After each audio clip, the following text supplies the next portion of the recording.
So you're thinking of going on a 10-day Goenka Vipassana meditation retreat for the first time. These are the things that nobody tells you before you go that I really wish that I had known before I went. Hi, I'm Nikki. I've sat 2 Goenka Vipassana meditation retreats, so one as a new student and one as an old student, and I'm planning on sitting my 3rd this year. Before I found this technique, I had tried pretty much every other type of meditation and self-inquiry that you can think of. The thing about Goenka Vipassana courses is they're a really different undertaking. They're much more intense, they're much more structured, and honestly, they're kind of mysterious when you're first signing up for them. There isn't a ton of really practical, grounded information online, so I'm going to share the things that I wish I had known going in that no one really talks about beforehand. Very briefly, I'm going to run through what Goenka Vipassana courses actually are. At its heart, what I'm referring to as Goenka Vipassana is a 10-day silent meditation retreat. I'm referring to it as Goenka Vipassana even though it is technically an organization called the Dhamma organization that was founded by S.N. Goenka to differentiate from Vipassana meditation more widely. Goenka Vipassana is famous for being extremely structured, extremely scheduled, and relatively intense. Over the decades, the organization has expanded massively to the point where now they have hundreds of meditation centers in dozens of countries where they teach courses throughout the year. Everything is run by volunteers and old students who have completed the courses. It is donation-based and it is open for anyone to apply and sit a course. What's really important to keep in mind is that it is not a wellness retreat. It's not a self-help workshop. It is not a break from everyday life, I think is one of the phrases they use. It is very much a place where you're not there to optimize yourself in any sort of new age way. You are there to sit and do the work of observation. Once you understand this container, the silence, the structure, the scale, the whole thing starts to make a little bit more sense. So here's what no one tells you. First off, there is genuinely no catch. It is free. It is completely donation-based, and they will not accept your money unless you complete the full 10-day course. How it's framed is that you are not paying for your own experience. If you go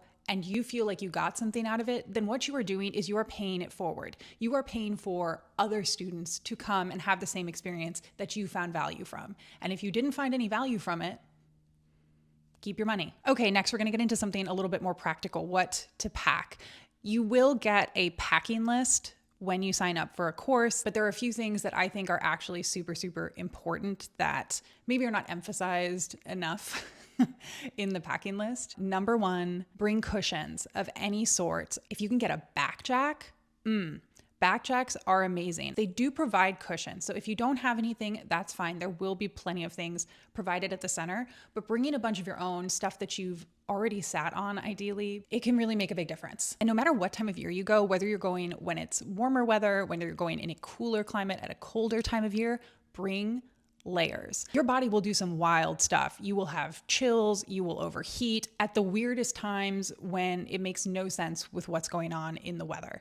Bring something to keep your hands warm. A big hoodie with the nice kangaroo pouch at front so you can stick your hands into it is fantastic. I also strongly recommend bringing an eye mask and some earplugs. And there are a few reasons for this. One, you very likely might be sharing a room. And so being able to have darkness and quiet so nothing can disturb your peace is really useful. Okay, and finally, shoes. Bring slip-on shoes that you can literally just step in and step out, because sometimes in between sessions, you have a few minutes that you want to be able to just be really quick, and something that ideally has a rubber sole because you never know if it's going to get a little wet wherever you are or what kind of the terrain you're going to have, and something that you don't care if it gets dirty. Okay, next, the food. When I went to my first course, I went in fully expecting not great food. I could not have been more wrong. The food at these courses is absolutely fantastic. Every meal is different. It's so delicious. It's so nourishing. Vegetarian, lots of vegan options. The sunshine dressing, if you know, you know. If you go on this course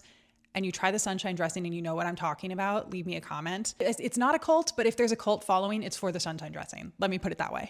One more note about the food though. At breakfast, beware the stewed prunes. You have been warned. They're absolutely delicious, but I had some very, very uncomfortable sittings because of the amount of fiber. That's all I'm going to say. Proceed with caution. All right, the physical challenge. It will surprise you. Even if you expect it to be physically challenging, it's going to be more challenging than you think. And I think going in with that mindset helps you, because sitting up straight for hours and hours every day, not moving, it's tough. It's really tough. You'll feel it in your shoulders. You'll feel it in your lower back. You will feel it in your legs. You'll feel it in your hips.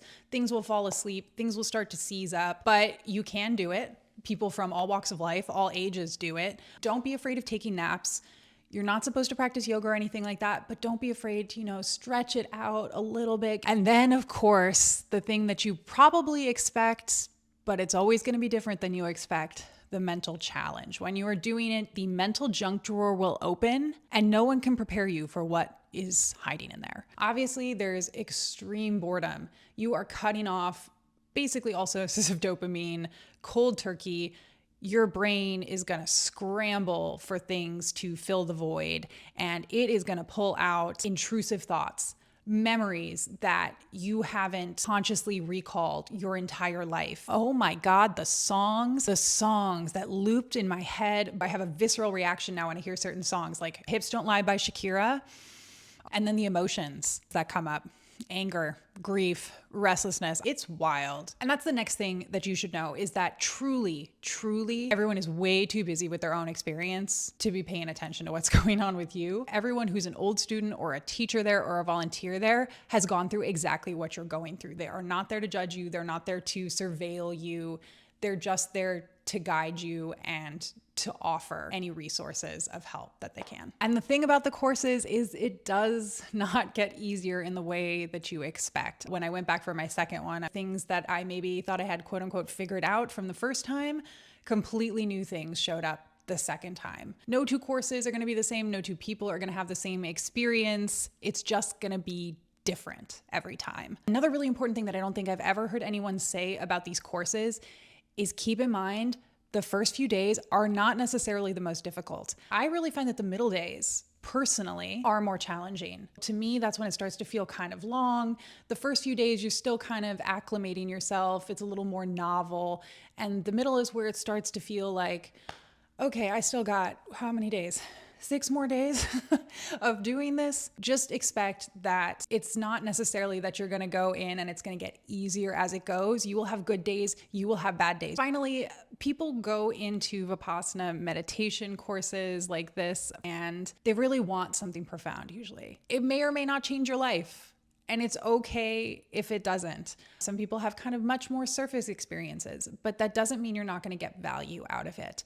Even people that I talked to after the course who they perhaps didn't really connect with the teaching as deeply, still felt a really, really profound sense of accomplishment because it is so mentally and physically challenging to spend the 10 days with no communication with any other people, to spend that 10 days just wrestling with your own mind, that coming out of it, it's almost like, you ran the marathon or you summited a mountain. Like no one can take that accomplishment away from you. And the understanding of how strong you are mentally and physically is something that you will always be able to refer back to, even if you never meditate again after you leave. I really hope that some of this was helpful for you. If you're considering your first course and you have other questions, feel free to drop them below in the comments and I will be more than happy to share some more from my experience. May you be well, may you be happy. Thank you for watching.